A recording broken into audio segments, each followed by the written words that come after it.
Postal ব্যালটে পক্ষপাতের অভিযোগ সহ ৩টি ইস্যুতে আজও দ্বিতীয় দিনের মতো নির্বাচন কমিশনের প্রধান কার্যালয় ঘেরাওয়ের কর্মসূচি পালন করছেন ছাত্রদলের নেতাকর্মীরা। বেলা 11:30টা থেকে এই কর্মসূচি পালন করে তারা। ইসির প্রধান ফটকের সামনে আইনশৃঙ্খলা রক্ষাকারী বাহিনীর সদস্যরা ব্যারিকেড দিয়ে রেখেছেন। ব্যারিকেডের সামনের সড়ক আটকে অবস্থান নিয়েছেন ছাত্রদলের নেতাকর্মীরা। তারা দাবির পক্ষে স্লোগান দিচ্ছেন। তারা বলছেন, দাবি আদায় না হওয়া পর্যন্ত এই কর্মসূচি চালিয়ে যাবেন। এর আগে রোববার বেলা 11টা থেকে রাত প্রায় 8টা পর্যন্ত রাজধানীর আগারগাঁওয়ের ইসির সামনে ছাত্রদলের নেতাকর্মীরা অবস্থান নিয়ে একই কর্মসূচি পালন করেন। স্বৈরাচার থেকে যা শিখেছেন তা থেকে বের হয়ে আসুন, এখনো বুঝার সময় আছে।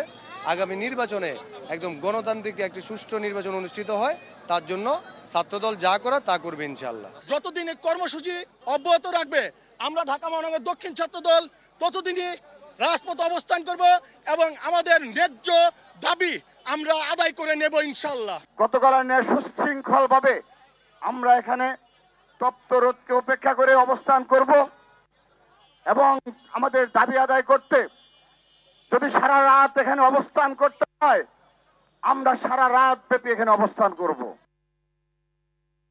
দর্শক, রাজধানীর আগারগাঁও নির্বাচন কমিশন থেকে সরাসরি যুক্ত হচ্ছেন সহকর্মী নাজমুল হুদা।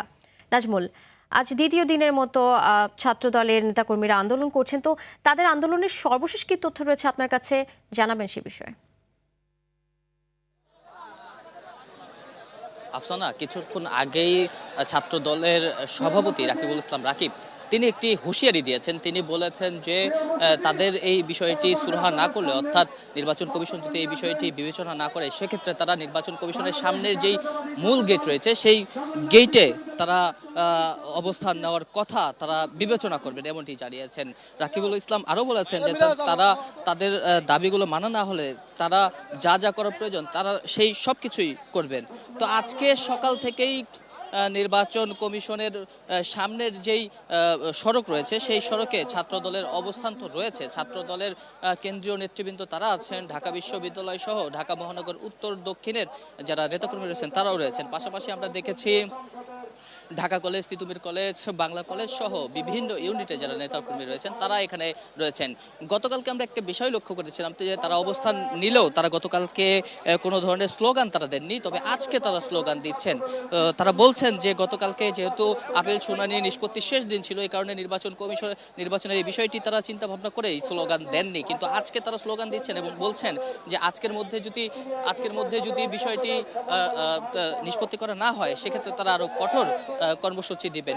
ইতিমধ্যে তাদের এই যেই অবস্থান কর্মসূচি সেটি ঘিরে কেন্দ্রীয় নেতৃবৃন্দ তারা কিন্তু বক্তব্য দিচ্ছেন এবং তারা বিভিন্ন স্লোগান দিচ্ছেন। গণতন্ত্র এবং সামনে যাতে একটি সুষ্ঠু, অবাধ ও নিরপেক্ষ নির্বাচন করার জন্য নির্বাচন কমিশন নিরপেক্ষ থাকে সেই বিষয়টিকে উল্লেখ করে তারা বিভিন্ন ধরনের স্লোগান দিচ্ছেন। এবং আমরা দেখেছি যে আইন শৃঙ্খলা রক্ষাকারী বাহিনীও কিন্তু বেশ তৎপর অবস্থায় রয়েছে। বেশ কিছুক্ষণ আগে আমরা দেখেছি সেনাবাহিনীর বেশ কয়েকটি গাড়ি নির্বাচন কমিশনের সামনে যে ব্যারিকেড দেওয়া রয়েছে সেখানে এসে তারা সেখান থেকে অবস্থান নেন। এছাড়া র্যাবের সদস্যদের আমরা দেখেছি, পুলিশ ছিল, বিজেপি ছিল এবং কোস্ট গার্ডের যারা সদস্য রয়েছে তারাও দেখেছি। এছাড়া নিয়মিতই আনসার ব্যাটালিয়নের সদস্য যারা তারাও কিন্তু রয়েছে। তো আজকে নির্বাচন কমিশনের যে অবস্থান কর্মসূচি সেই অবস্থান কর্মসূচি থেকে তারা সহজেই সরে যাবে না, এমনটি তারা বলছেন। যে তাদের যেই দাবিগুলো রয়েছে, 3টি দাবি, পোস্টাল ব্যালট নিয়ে যে অনিয়ম হয়েছে, পাশাপাশি ধানের শীষ প্রতীক পোস্টাল ব্যালটে যে মাঝে দেওয়া হয়েছে সেই বিষয়টি এবং সাক্ষ্য নির্বাচন, এই সব ইস্যু যদি সুরাহা করা না হয়, নির্বাচন কমিশন ইতিবাচক না থাকে, সেক্ষেত্রে তারা এই অবস্থান কর্মসূচিটি চালিয়ে যাবে। এবং যে মূল ফটক রয়েছে নির্বাচন কমিশনের, এখন তারা ঠিক বাইরে রয়েছেন, গেটের অনেকটা বাইরে রয়েছেন। গেটের বাইরে যে সড়ক সেই সড়কটি ছেড়ে পরের সড়কে রয়েছেন। তবে তারা তাদের দাবিগুলো না মানলে ভিতরের সড়কে যাবেন, এমনটি হুঁশিয়ারি দিয়েছেন। আফসানা। নাজমুল, অসংখ্য ধন্যবাদ আপনাকে।